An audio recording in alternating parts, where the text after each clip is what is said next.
I recently came back from Ecuador where I had embedded with the Navy for about a week.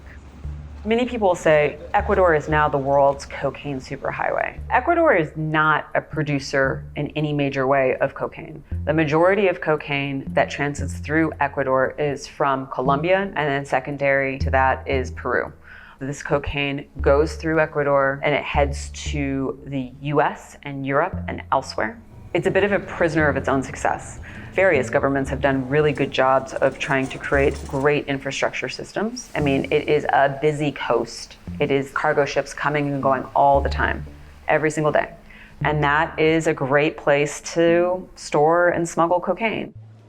This is one of Latin America's most violent places now. In the last 2-3 years, what we've seen is very little control by authorities of the prisons. You had a TV station taken over, you had gangs fighting each other in the streets, car bombs now going off in the middle of Ecuador's cities.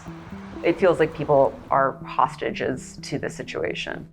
In 2009, President Correa expelled the US military from one of its coastal bases. You did not have a giant anti-narcotics program, and without those programs from the State Department to fight narco groups, it allowed cocaine to thrive in Ecuador. Mexican cartels, Colombian guerrilla groups realized, wow, Ecuador is not really on guard. We're going to start exporting a ton of cocaine through Ecuador. And they found allies in local gangs. They use submarines, boats, cargo ships.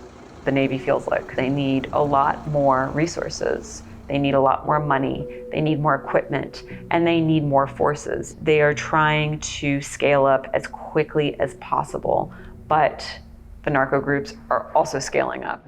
Most Ecuadorians seem to want this drug problem to go away. They would like to see more international help.